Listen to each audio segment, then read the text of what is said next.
और अब ये कह रहे हैं 2 लाख वोटों से हराएंगे दीपेंद्र को। क्या फैक्टर? भाजपा ने टिकट ही नहीं देनी चाहिए। नहीं, वो चाहिए तो हम तो, क्योंकि इनका रिजल्ट लेकिन ऐसा नहीं आएगा जैसा भाजपा सोच रही है। अनएम्प्लॉयमेंट का इशू है, उसके बाद महंगाई का भी एक इशू है, और हरियाणा में बहुत सारे मुद्दे ऐसे हैं जिन पर लोगों की नाराजगी है। ये भी आप और हम ग्राउंड पे लोगों से बात करते हैं, ये भी है। क्या ये फैक्टर काम नहीं करेंगे? देखो, कोई हालात आ जाएंगे कि अडनवी नहीं बराबर, कोई तो एमएलए नहीं बनना चाहोगा, कोई मंत्री नहीं बनना चाहोगा, कोई लोकसभा इलेक्शन नहीं लड़ना चाहोगा, और कहीं नहीं मिलेगा। आप कैमरा लेके जाओगे ना, बोलेगा नहीं वो। आप वैसे कहोगे ना, अगर जी मैं बगैर आप सरनेम बताई बात करोगे, बिना कैमरा ऑन बात करोगे, तो आपको बता देगा वो। तो पंगाल साहब, आपका स्वागत है। Thank you Sachin ji. पंगाल साहब, मैं आपसे एक सीधा सवाल, क्योंकि आप चिंतक हैं और चीजों को ऑब्जर्व करते हैं बड़े नजदीक से, तो जो ये चुनाव, प्रदेशों के चुनाव के परिणाम आए हैं, जिसमें जो है एक में कांग्रेस है, बाकी 3 में जो है बीजेपी है, क्योंकि राजनीतिक पार्टियां, इन्हीं की बात करेंगे हम। तो उसके बाद जो हरियाणा का मतदाता है, क्योंकि हमारा भी अगले साल जो है लोकसभा के साथ हो सकता है विधानसभा चुनाव भी हो जाए, या उससे बाद में भी हो, वो तो आने वाला समय बताएगा। तो हमारे मतदाता में, यानी कि हरियाणा के मतदाताओं में आखिर चल क्या रहा है? सचिन जी, बड़ा अच्छा टॉपिक आपने चूज किया है। और हरियाणा का मतदाता और हरियाणा का हर नागरिक जो मतदाता नहीं है, जो इस सीमाओं से पार भी रहता है, देश की सीमाओं से पार भी रहता है, वो बड़ा जागरूक है और अपनी राय वो देता है जी। और भावुक भी है, मतदाता भावुक भी है। तो उसका रिजल्ट, जो विधानसभाओं के नतीजे आए हैं अभी, जैसे पहले पंजाब का आया था, तो उसका नतीजों का असर था हरियाणा पे, और अब ज़्यादा असर तो राजस्थान और मध्य प्रदेश पे है। हिंदी बेल्ट है, हिंदी बेल्ट में है, और छत्तीसगढ़ और तेलंगाना का इतना असर नहीं है मतदाता के ऊपर। और मध्य प्रदेश में और राजस्थान में स्पष्ट बहुमत एक पार्टी का आया है, जिसकी केंद्र में सरकार है जी। तो मतदाता जैसा सोच रहा था कि मतलब 40% के आसपास तो सरकार के पक्ष में है, केंद्र सरकार के पक्ष में, और 60% जो है, जितनी वोट पोल हुई है उसका 60% उसके अगेंस्ट है। लेकिन वो 60% कंबाइंड होकर वोट नहीं डालता, वो बट के वोट डालता है। इस वजह से वो 40% की सत्ता आ गई है जी। तो जरूर इसका असर हरियाणा पे पहले भी हुआ है और आने वाले समय में भी होगा। पंगाल साहब, बीजेपी जो है हरियाणा में पहली बार 2014 में आई और अकेली आई, और ये हरियाणा के इतिहास में पहली बार था। और उससे पहले बीजेपी जब कभी भी हरियाणा में सरकार में आई है, वो एक छोटा अलायंस पार्टनर के रूप में आई है। इंडियन नेशनल लोकदल के साथ आई हो, या पहले हवीपा के साथ आई हो, लेकिन पहली बार आई। उसके बाद 2019 में 40 सीटें आई, और उसको जेजेपी के साथ सरकार जो अभी चल रही है, तो उसका ग्राफ जो है अब डिमिनिश हो रहा है, यानी कि कम हो रहा है। और एंटी इनकम्बेंसी 10 साल की हो जाएगी जब तक चुनाव में जाएंगे। एक ही चेहरा मुख्यमंत्री 2 टर्म पूरा कर लेगा। एंटी इनकम्बेंसी भी तो है, और उसके बीच में कितने सारे एपिसोड्स हुए हैं। जैसे अब किसान आंदोलन हुआ है, करीब 13 महीने चला है। जाट आरक्षण भी हुआ था, वैसे तो आरक्षण था, पर वो जाटों को, उसको जाट आरक्षण के नाम से लोग उसको ज्यादा जानते हैं। उसके बाद अनएम्प्लॉयमेंट का इशू है, उसके बाद महंगाई का भी एक इशू है, और हरियाणा में बहुत सारे मुद्दे ऐसे हैं जिन पर लोगों की नाराजगी है। ये भी आप और हम ग्राउंड पे लोगों से बात करते हैं, ये भी है। क्या ये फैक्टर काम नहीं करेंगे? देखो सचिन जी, बिल्कुल एक पत्रकार के तौर पर इन बातों को उठाना बहुत जरूरी है, और खासकर आप जैसा आपका जो इतना मजबूत प्लेटफॉर्म है। लेकिन इसका दूसरा पहलू भी है सचिन जी, उसकी तरफ मैं ध्यान दिलाना चाहूँगा कि 40 सीटें आई, और जजपा जो कि बिल्कुल सरकार के अगेंस्ट थे, जो कट्टर अगेंस्ट थे, उन वोटों के साथ सरकार के साथ गठबंधन में शामिल हुई। वो एक राजनीतिक फैसला तो सही था, लेकिन वोटर के साथ उससे बड़ा भ्रष्टाचार हो नहीं सकता जी। लेकिन कुछ मतदाता ऐसे भी हैं जो इन मुद्दों को नहीं मानते। उनकी संख्या अगर एक साथ वो वोट डालेंगे तो उनके अगेंस्ट में जो वोट हैं वो एक साथ आएंगे तो ही उनको हरा सकते हैं। अगर वो बांट के वोट डालेंगे तो नहीं।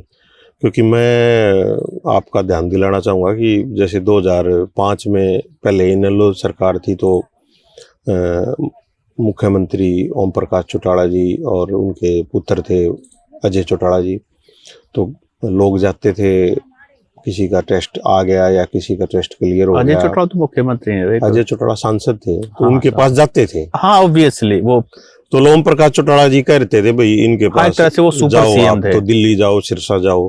फिर उसके बाद भूपेंद्र हुड्डा जी आ गए, उन्होंने अपनी लोकसभा की सदस्यता छोड़ दी, बेटे को ले अमेरिका गए हुए थे। तो फिर उन्होंने कहा जो मिलने जाता था भी एक बार एमपी साहब से भी मिल लेना। तो फिर लोग दिल्ली वो जाते थे, बेटे को लॉन्च करने वाला। हाँ, तो एक 5 साल तो वहाँ अजय चौटाला के पास लोग गए, 10 साल तक वो दीपेंद्र हुड्डा के पास गए। तो उस समय जो जाने वाले थे उनमें भी एक ऐसा वर्ग था मतदाताओं का कि जो ये चाहता था कि इस चीज से हमें कब छुटकारा मिलेगा। और चंडीगढ़ जाना छोटी छोटी बातों के लिए, तो उसमें कुछ परसेंट लोग तो एंजॉय करते थे, लेकिन जिनकी संख्या मैं कहूँगा ज्यादा थी जो इस चीज से दुखी थे, तो उस चीज से इस गठबंधन सरकार ने पीछा छुड़वाया है कि आपको कोठियों पे नहीं जाना, आपको चंडीगढ़ नहीं जाना, और आप अपना काम कर रहे हैं, आपसे फड़ी लगा रहे हैं, आपकी दुकान है, सब्जी की दुकान है, चाहे कपड़े की दुकान है, तो उनका क्या काम इन चीज़ों से, तो उनका वैसे ही वास्ता नहीं है। तो उस मतदाता की संख्या आज भी मैं मानता हूँ इतनी ज़्यादा है। मतलब उस समय चौधरी देवीलाल का यहाँ पर पूरा प्रभाव था, जनता दल का। और 2005 में जैसे कांग्रेस, भूपेंद्र हुड्डा, कांग्रेस की तो नहीं कहूँगा, भूपेंद्र हुड्डा की सरकार आई, तो उस टाइम कहने लगे जाना संगी। हाँ, देश वाली बेल्ट के अंदर सांस नहीं आया करता, संगी गाड़ दे दी। तो ये हर 10 साल बाद चेंज होती रहती हैं चीजें। तो खुशी की लहर है मतदाता में। इन दोनों इलेक्शन का जो नतीजा आया है वो संगठित मतदाता है, और कहीं नहीं मिलेगा। आप कैमरा लेके जाओगे ना, बोलेगा नहीं वो। आप वैसे कहोगे ना अगर जी मैं बगैर आप सरनेम बताई बात करोगे, बिना कैमरा ऑन बात करोगे, तो आपको बता देगा वो। तो पंगाल साहब आप ये कह रहे हो कि जो मेजोरिटी जो वोट बैंक है, जो नहीं बोलता, कम बोलता है, इनडायरेक्ट तरीके से बोलता है, वो खुश है, वो खुश है, जो और वो पोल करेगा, वो पोल लाइन में लग के पोल करेगा वो, हाँ, मशीन पे वो। ये बिल्कुल सही बात है। एक वर्ग ऐसा है, बड़ा चंक है, और शायद बीजेपी 2024 में इसी पर अपना उनका जो कॉन्फिडेंस है इन्हीं के ऊपर है। क्योंकि आईबी की रिपोर्ट है, सीआईडी की रिपोर्ट है, वो तो आती है, आईबी सीआईडी वाले हमसे भी पूछते रहते हैं। और जो बोलती हुई वोट है उनके दिमाग में क्या चल रहा है? बोलती हुई वोट 3 जगह बटेंगी, 3 जगह, वो एक डाल ही नहीं सकते। उनकी तो विचारधारा अलग है, कोई जेजेपी के साथ है, कोई इनेलो के साथ है, कोई भूपेंद्र हुड्डा के साथ है, कोई कांग्रेस के साथ है।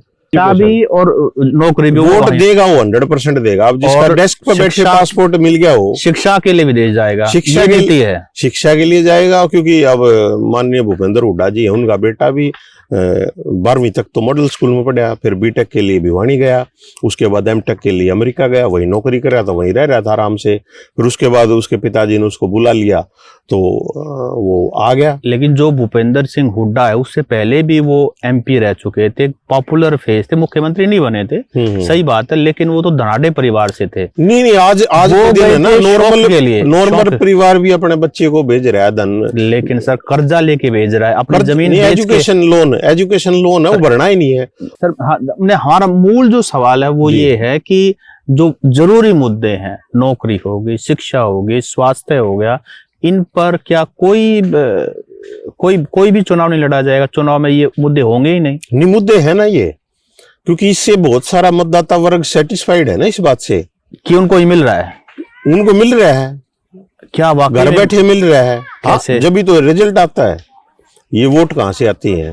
तो जो 2 लोकसभा इलेक्शन हुए हैं अभी पीछे, तो क्या आपको लगता है कि वो उनको शिक्षा मिली है, उनको एक अच्छा वातावरण मिला है, उनको एक अच्छा, उनको ऐसा एहसास करवाया गया है कि अब आपकी सरकार है? हाँ, उनको भाई आपकी सरकार है, और इसमें किसी वर्ग की नहीं चलेगी, हर वर्ग की है कि आने वाले चुनाव में भाजपा आपने बताया कि एक बड़ा सेक्शन जो है वो उस माहौल में उस मन बना चुका है कि जब टाइम आएगा हम ठप्पा मार देंगे। तो ये जो बड़े नाम है 2019 में सभी आ रहे थे, तो मेरे इनका क्या होने वाला है? इनको भाजपा ने टिकट ही नहीं देनी चाहिए। नहीं, वो चाहिए तो हम तो, क्योंकि इनका रिजल्ट लेकिन ऐसा नहीं आएगा जैसा भाजपा सोच रही है। इनको टिकट ही नहीं देगी तो भाजपा फायदे में रहेगी। इनकी जगह किसी को टिकट दे दो, वो चलो एक अलग पहलू, वो ही बन जाएगा। लेकिन टिकट तो मिलेगी क्योंकि बड़े नाम देखो है। बड़े नाम है, टिकट ले जाएंगे, लेकिन जनता को ऐसे मुट्ठी में नहीं कर सकते ना आप। नू थोड़ी गेटवा बीच को हो आपके अपने बीच रखा है आदमी सर, बीच रखा है तो उसका नतीजा 3 का तो आ लिया, एक कई बार जाएगा। और दुख हुआ है, मतलब ये चारों विधानसभा में जाने लायक हैं, चारों मंत्री बनने लायक है, चारों समाज के लिए भला करने लायक आदमी है। मैं चारों अनजान हूं, लेकिन मेरे को दुख हो रहा है कि चारों ही विधानसभा में नहीं जा पाएंगे। हालात ऐसे हैं, और वोटर सारे वोटर थोड़ी हिम्मत करें बोलने की, नहीं हिम्मत करते, लेकिन वोट नहीं देगा।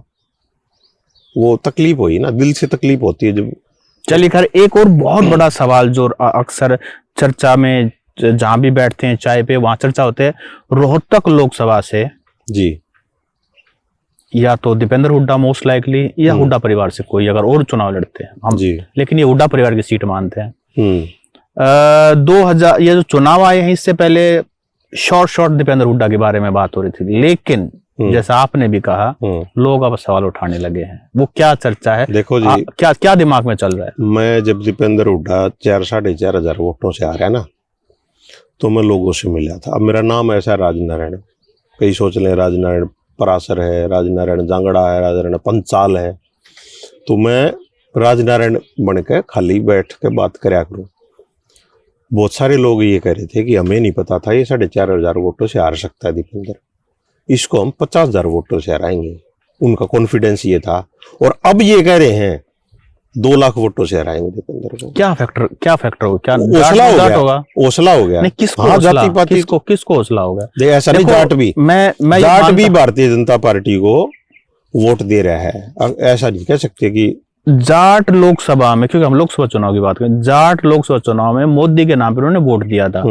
फिर उसके बाद 2019 में, 2014 में तो मोदी के नाम पे, 2019 में जो स्ट्राइक हुआ, बालाकोट स्ट्राइक हुआ, जो घटना हुई, उस पे वोट दिया था। अब बीजेपी को वोट नहीं दिया था।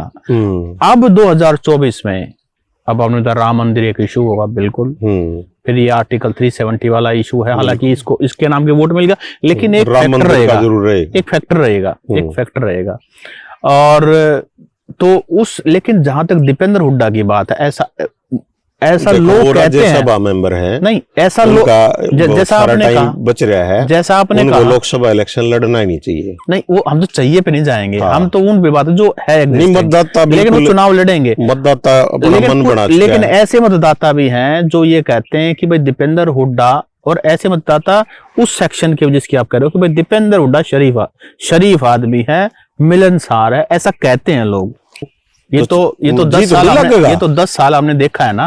हाँ। जब कांग्रेस की सरकार में भूपेंद्र सिंह हुड्डा मुख्यमंत्री, अब भी भीड़ का तो ऑब्वियसली भीड़ चाहिए नेता को, तो और भीड़ की ही पॉलिटिक्स करते हैं, लेकिन काम जो है वो तो चुनिंदा लोगों के होते हैं, और फिर उनके अपने गैंग्स बन जाते हैं, वो फिर उसके थ्रू काम करते हैं, शोषण करते हैं आम मतदाता। सचिन जी, आगे भी सरकार इसी चाहूंगे भाई, ये काम जो है ना करते रहो, लेकिन ये लाइन में वाला धक्के खाका ना कराओ। लेकिन सक्षम वो ये सोच रहा है, विदेश सामने सुना करते हैं सरकार का भी नहीं, सरकार है कि नहीं है। धीरे धीरे वो ही हालात आ जाएंगे कि अड़नू ही नहीं बरा बेटा, कोई तो एमएलए नहीं बनना चाहोगा, कोई मंत्री नहीं बनना चाहोगा, कोई लोकसभा इलेक्शन नहीं लड़ना चाहोगा।